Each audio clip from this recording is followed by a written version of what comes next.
Bonjour à tous, on se retrouve pour notre rendez-vous hebdomadaire, voir les énergies de la semaine à venir. Et nous sommes la semaine de Noël, donc nous serons demain le lundi 25 décembre. J'espère que tout le monde a été sage et a fait sa liste au Père Noël. Qu'est-ce que j'allais vous dire? Donc aujourd'hui, on va regarder les énergies générales avec l'oracle de la triade et l'oracle de l'énergie. Pour les énergies sentimentales avec le petit Lenormand étendu, les rêves enchantés et le tarot doré, vous aurez 3 choix pour les messages annexes avec l'oracle du peuple des sages et l'oracle des portes de l'intuition. Donc choix 1, choix 2, choix 3. Pour les énergies générales de la semaine, on va regarder ce qui ressort avec le Béline de Gabriel Sanchez. Ça saute déjà tout seul. Il y en a un peu trop, donc je vais les remettre. Je vous rappelle que c'est une guidance intemporelle, donc qui est valable au moment où vous tombez sur la vidéo, même si ça peut être longtemps après décembre 2023. Et c'est une guidance générale, donc ne prenez que les messages qui parlent pour vous. Alors, on a la ruine qui a sauté et l'amour qui est en dos de deck du Béline, Volperte. Pour moi, il y a ici des énergies de nettoyage. En même temps, on est à la fin de l'année, c'est un petit peu normal qu'on fasse le bilan, coup de balai, on dégage ce qui ne va pas. Il est question ici probablement d'une histoire d'amour qui se termine. Il y a quelque chose qui doit être déconstruit pour être reconstruit. Hein. Là, vous avez l'énergie qui correspond un petit peu à la tour dans le tarot de Marseille. Donc ça commence un petit peu fort. Donc on est sur des énergies de déconstruction pour reconstruction. Hein. Manifestement, ça concerne une histoire de famille ou de couple, parce qu'on a l'héritage aussi derrière, de ce que je peux en voir. Ouais, il y a pas mal d'inimitié. Voilà, il y a quelque chose vraiment qui se termine, hein, la fatalité. On en arrête aussi avec les disputes, les crépages de chignons. On voit que c'est la fin d'énergies qui ont été quand même assez secouantes et déstabilisantes. C'est pas plus mal que ça se termine. Hein. Alors, on va regarder tout de suite les d'autres decks sur le général avec la triade et l'oracle de l'énergie. En d'autres decks de la triade, et ben voilà, on a la confirmation s'il y avait besoin, le sacrifice, la bénédiction, l'isolement, la racine. On nous parle bien ici d'une problématique familiale. Hein. Il y a des histoires de famille qui ont laissé une personne probablement dans l'isolement. Il y avait un engagement mais qui s'est terminé. On est dans des énergies, ouais, c'est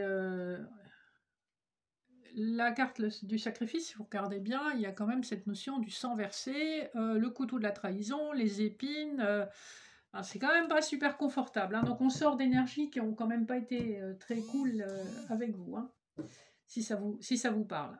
En dos deck de l'oracle de l'énergie, on a le chemin du temple, la femme qui tient sa pièce de monnaie, la porte vers l'amour romantique, le contrat. Il y a cette notion de justice, hein. Il y a quelque chose, il y a une justice divine avec le chemin spirituel vers le temple. Il y a une justice divine qui va être rétablie. On a probablement aussi une féminine qui est quand même assez attachée à l'argent. Là, hein. On nous parle, ouais, on nous parle de matériel, on nous parle d'une fin de situation. Ici, on est plus axé sur le concret. Hein. Cet oracle-là est quand même assez concret. On va regarder un petit peu de quoi il retourne. Alors, on a la possibilité à l'occasion de Noël, hein, donc justement ici, puisqu'on a la carte du sceau. Pour moi, le sceau de Salomon dans ce jeu-là, c'est vraiment là. On est vraiment dans la période. Donc, il y a une possibilité, en tout cas, d'un renouveau, d'un nouveau départ dans le domaine amoureux, hein, puisqu'on a la carte Caring Connections. On a beaucoup de tendresse et on est à l'écoute de l'autre. Hein. Donc c'est plutôt joli. Là, en début de semaine, on a quand même des énergies de conciliation, d'amour et d'engagement. Hein. Le sceau, ça marque aussi un engagement. Donc on va voir ce qui ressort. Hein. Là, on est encore sur du général, mais ça nous parle encore du sentimental. Le deuxième couplet, on a la nécessité, le soleil. Donc ici, clairement, après tout ce que vous avez traversé, qui a été compliqué, hein, on a vu dans les énergies de coupe, on a vu dans les énergies générales de la semaine, ce que vous avez traversé, qui a été compliqué, était nécessaire pour vous amener vers votre propre soleil intérieur, vous amener vers votre bonheur, vers votre abondance avec le soleil, hein. Donc ça a peut-être été pénible, long, douloureux, mais on voit que c'est pas pour rien, que enfin vous avez compris où était votre abondance, hein. Il y a un peu cette notion-là aussi, hein, d'arrêter l'autosacrifice. Et on nous confirme donc en fin de semaine vraiment un nouveau départ. Effectivement, on arrive sur une nouvelle année, mais on est dans un départ où on est beaucoup plus dans l'équilibre émotionnel avec l'ange de l'équilibre. Donc on a des énergies qui sont beaucoup plus apaisées, pacificatrices, conciliantes. Donc c'est plutôt sympa pour la semaine de Noël. Alors, on va passer au sentimental. On va regarder les dos de deck. D'abord du petit Lenormand. Ici, on nous parle de méfiance, si ça résonne sur le plan sentimental. Le renard, c'est aussi la carte qui parle de l'activité professionnelle, hein.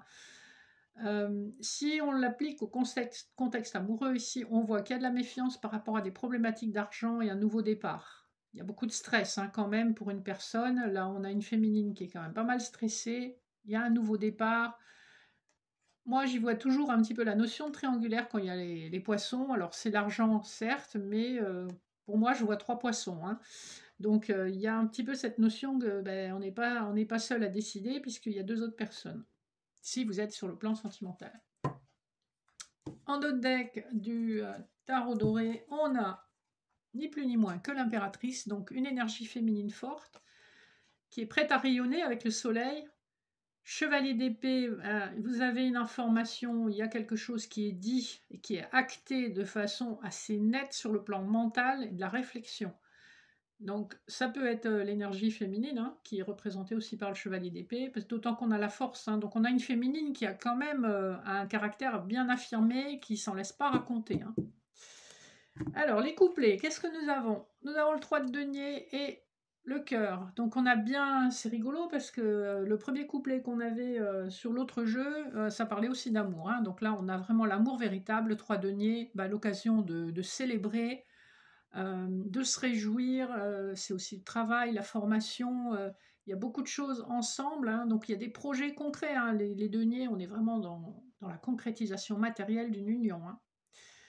La carte des signes porte le numéro 24, ce qui nous fait 2 plus 4, ce qui nous amène aux amoureux, hein. Le 6, c'est la carte des amoureux dans le tarot de Marseille. Ça parle de la rencontre amoureuse et ça parle d'un choix à faire.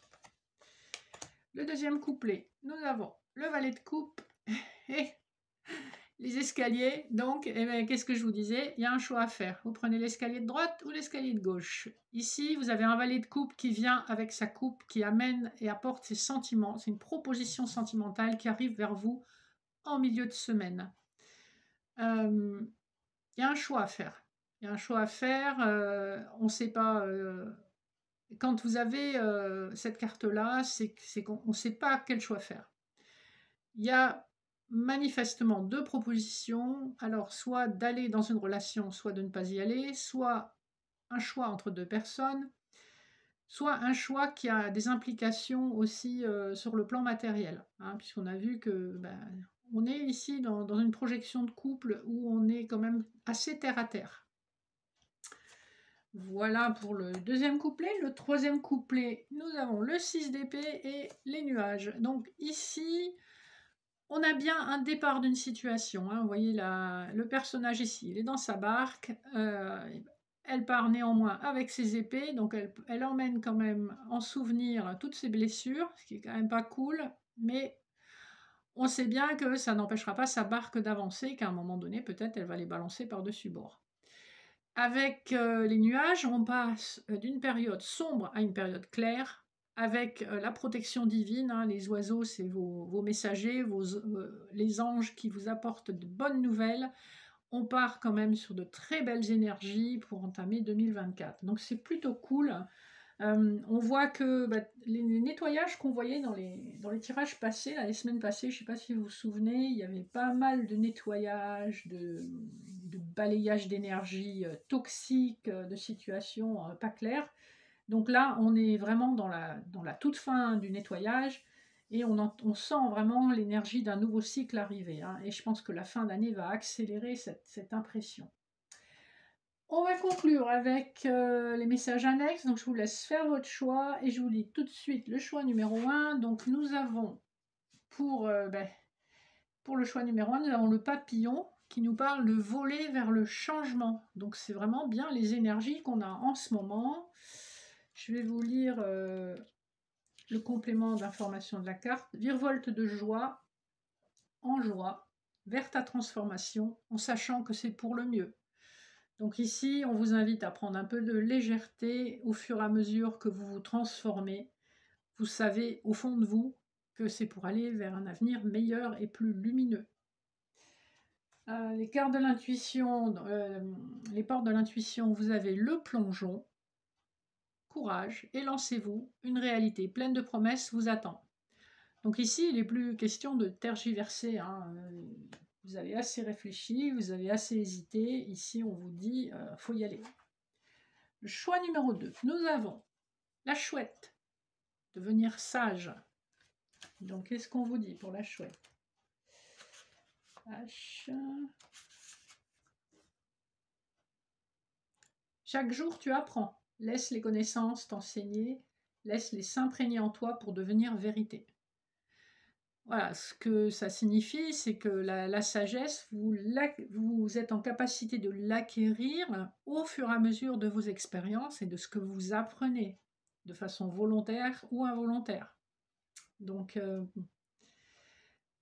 c'est un des animaux totems les plus puissants, hein, la chouette et l'aigle, ou tout ce qui est apparenté à des oiseaux de proie. Il y a énormément de clairvoyance dans la chouette. Et dans les oiseaux de proie, vous êtes plus vraiment sous la protection en fonction des risques ou des dangers qui vous menacent. Ici, on voit que vous avez beaucoup de clairvoyance grâce à votre sagesse. La carte des portes de l'intuition, c'est le miroir. Votre vie est un miroir formidable qui vous montre là où vous en êtes. En fait, on est à l'heure des bilans et c'est le moment de vous retourner un petit peu en arrière et de regarder tout le chemin que vous avez parcouru et où vous en êtes aujourd'hui grâce à tous vos efforts et à tout ce que vous avez mis en place. Le choix numéro 3. Alors, nous avons le colibri, magnifique carte aussi, qui parle d'émerveillement. Alors, je vais vous trouver le petit texte. Ton âme a besoin de magie. Laisse la beauté et le mystère entrer dans ta vie. Un monde féerique existe pour ceux qui veulent y croire. Voilà. Donc la magie de l'instant, de l'émerveillement innocent de l'enfant devant ses cadeaux, par exemple, l'émerveillement qu'on peut ressentir quand on voit un animal aussi beau qu'un colibri, par exemple, ou un papillon. Vous avez des animaux qui ont des couleurs complètement incroyables ou qui ont des comportements vraiment hallucinants. Donc, on vous dit, laissez l'émerveillement entrer dans votre âme, hein. Retrouvez votre âme d'enfant et c'est le moment ou jamais avec la période des fêtes. La réponse pour l'autre message, écoutez votre cœur, regardez en vous, alors tout s'éclaire. En fait, on vous dit que si vous vous posez une question, vous avez déjà la réponse en vous, mais peut-être que le mental a fait taire cette réponse. Donc, écoutez votre cœur, votre ressenti, vos émotions, c'est là que se trouve la vérité, hein. Les animaux ne se posent pas tant de questions, hein. Ils aiment quelqu'un ou ils n'aiment pas quelqu'un. Nous, il faut toujours qu'on complique tout. Voilà les amis, ce sont les messages annexes pour cette semaine. Je vous souhaite un magnifique réveillon, que vous soyez seul ou en famille. Prenez soin de vous, passez un bon moment. Ne culpabilisez pas d'être seul, ne vous sentez pas seul, vous n'êtes jamais complètement seul. Je vous dis à la semaine prochaine, passez une magnifique semaine et n'hésitez pas à me faire vos retours, vos commentaires, à vous abonner si vous le souhaitez. Et je vous dis à très vite, je vous fais de gros bisous et joyeux Noël!